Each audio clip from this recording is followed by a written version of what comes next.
All right, everybody. Just give me 1 second here and we'll get going.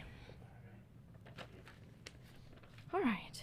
It's been a busy day in the weather department. Hey there, everyone. Thanks for joining us for another Tropical Storm Ian update. I'm meteorologist Samara Cokinos, and we're here at 5:55 in the evening to bring you another update. We had to do a quick update on television during halftime. So we're here now, though, for you. We have as of the 5 p.m. advisory, 45-mile-per-hour winds with 60-mile-per-hour wind gusts are associated with Tropical Storm Ian.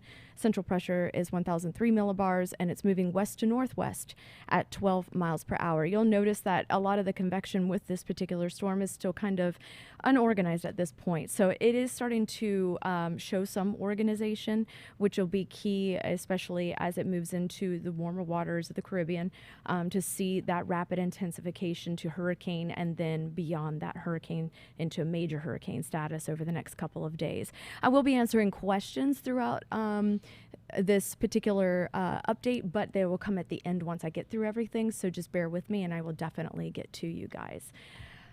So let's take a look at the cone, because that's our track update. It was at 5 o'clock, and you'll notice that as we put this track in motion, it now shows the potential to see Ian become a hurricane tomorrow morning going into the afternoon. So definitely going to be watching for that to occur. And then as it continues to make its way toward the western half of Cuba, it does look to be a Category 2 before entering the southeastern Gulf and strengthening to a Category 3 and 4 storm. So the conditions in the Gulf are definitely a lot warmer, with the temperatures in the sea about 3 degrees different or so. So we're looking at temperatures in the Caribbean about 83 and 84 degrees.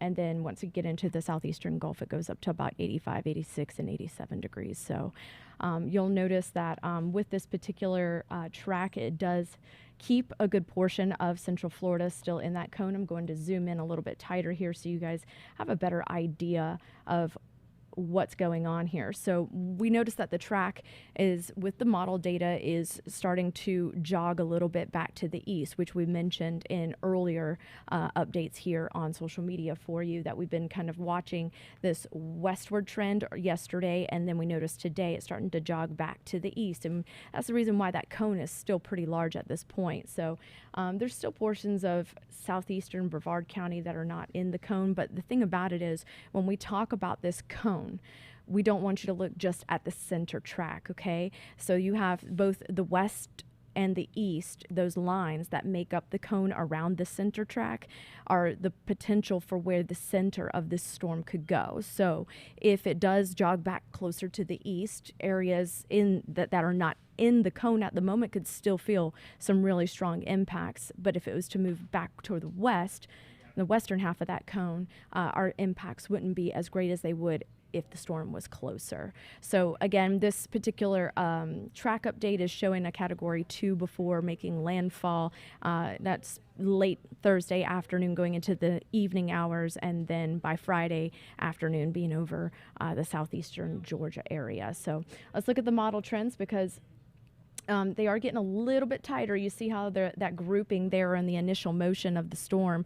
And that's the reason why that's happening is because all of the model data from the hurricane hunters, they've been busy today, and I will be having the updated schedule online coming up later on tonight when Chief Meteorologist Tom Sorrells is here. So we're working on that graphic for you.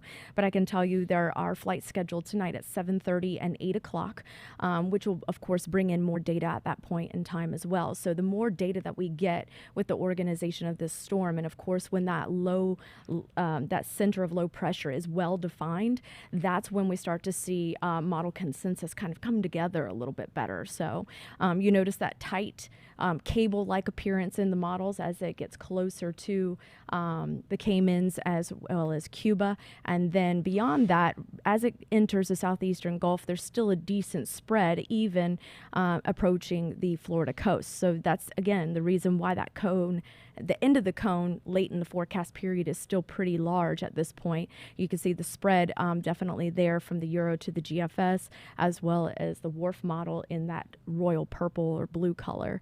So when we look at the spread, I did have a question come in asking if it was indicative of the size of the storm. That's not what the models are doing. These models are projecting where the center of the storm could go. So this is all representation of the potential for the center of Ian, where it could possibly go. And that's why we look at a group of models versus just one or two models.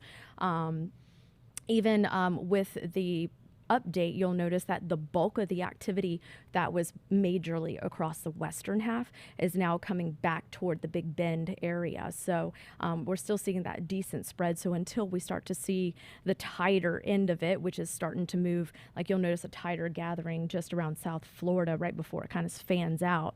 In previous runs, they've all been kind of fanning out a little bit earlier than that. So instead of being so tight across South Florida. So we are starting to see some sort of agreement getting closer to that time period.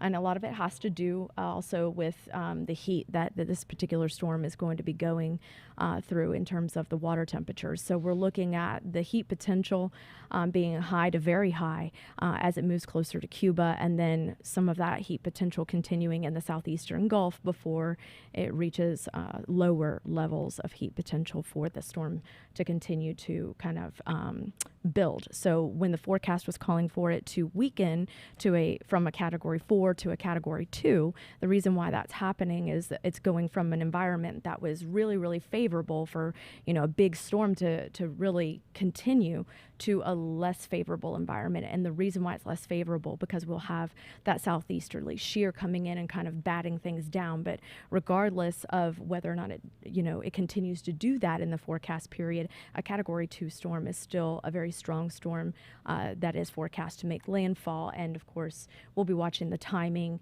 and exactly where we'll start to determine over the next several days. All of that will be coming kind of a little bit clearer to everybody. So the impacts we're starting to get a better grasp on impacts, but let me show you the current watches and warnings in place tonight. You'll notice that Grand Cayman as well as Western Cuba under hurricane warnings tonight. So we're talking about rain potential for Cuba anywhere between 6 and 10 inches, with isolated maximums up near 16 inches possible. That could definitely be flooding concerns, as well as the potential for mudslides in those higher terrain areas.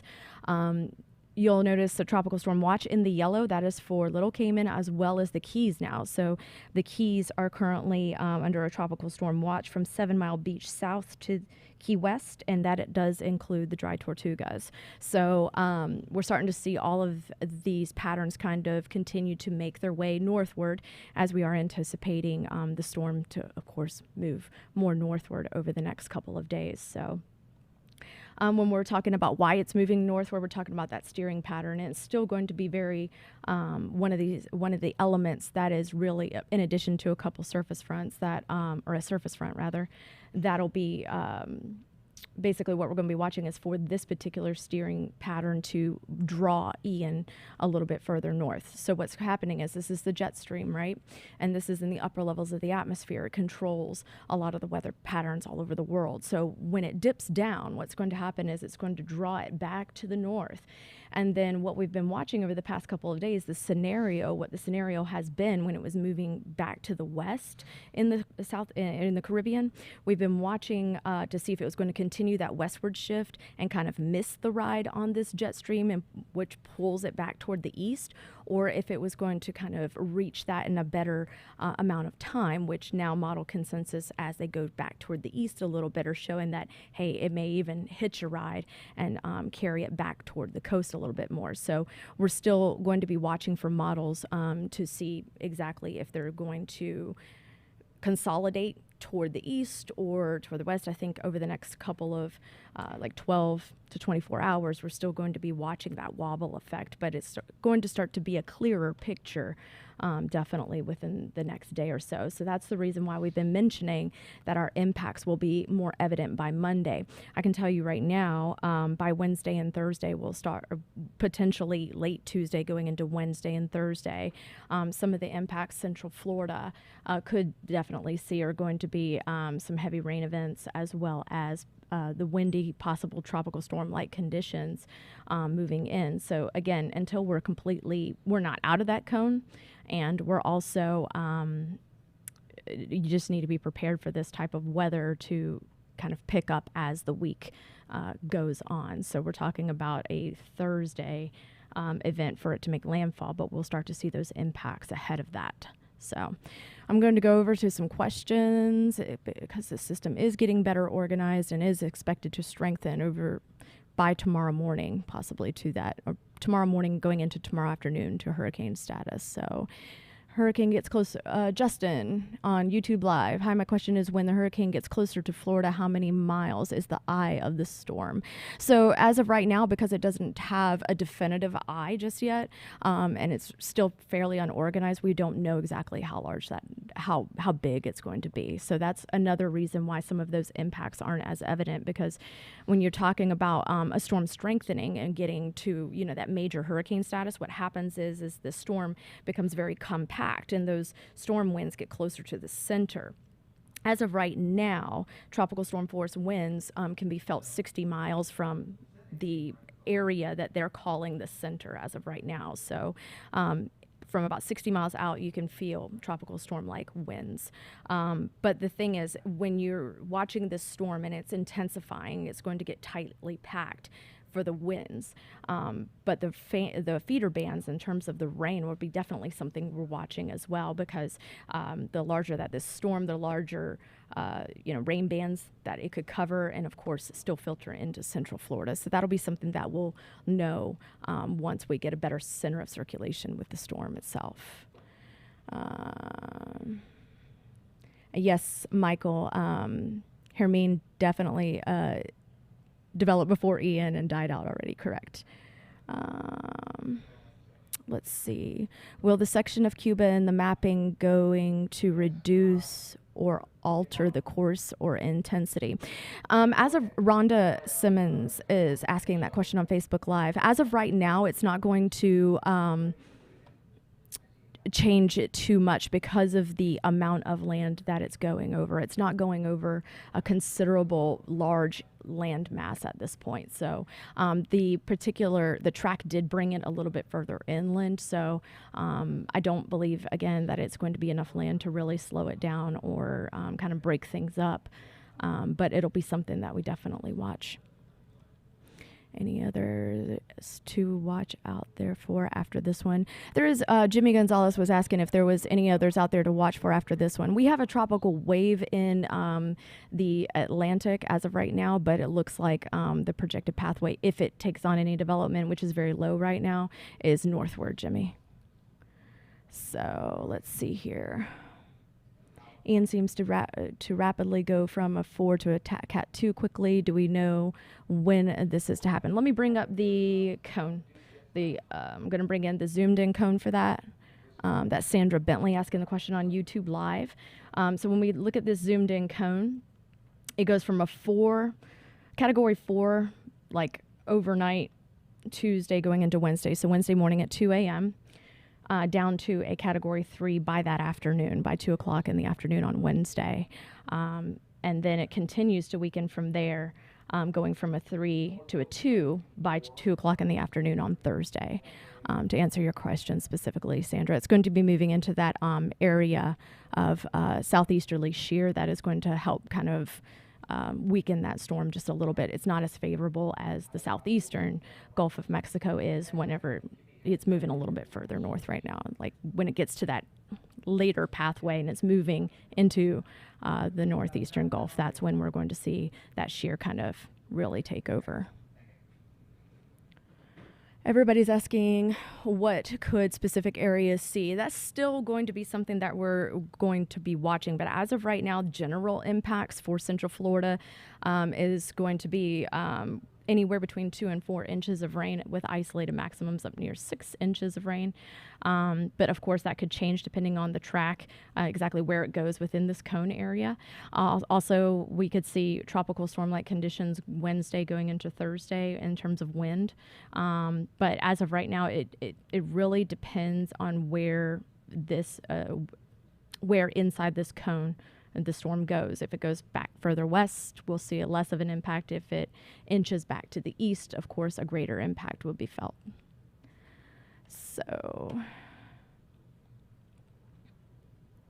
let's see. What about Sanford, Florida? All these areas are basically, we're under a general blanket right now when we're talking about impacts, folks, just because the impacts are going to become more evident as we get more hurricane data in from the Hurricane Hunter flights. And then what will happen from that data is the model consensus will start to come together a little bit better. We'll get a better picture of that by Monday to give you a little bit more specific impacts on that. All right, guys, I'm getting ready to wrap it up here. If the jet doesn't steer it north, it wander in the Gulf. If the jet doesn't steer, if the jet is going to steer it anyway, it would go, if it hitches that ride on the jet, it's actually going to go back a little bit more to the east. That's what the jet was going to do. But if it does not hitch that ride on the jet, it would go more northward. And as of right now, it doesn't say to New Orleans. It has it more of like a panhandle event whenever the westerly trend was there. But like I said, the model guidance has been gradually going a little bit further east, and there's still that big spread. That's the reason why that cone is so large.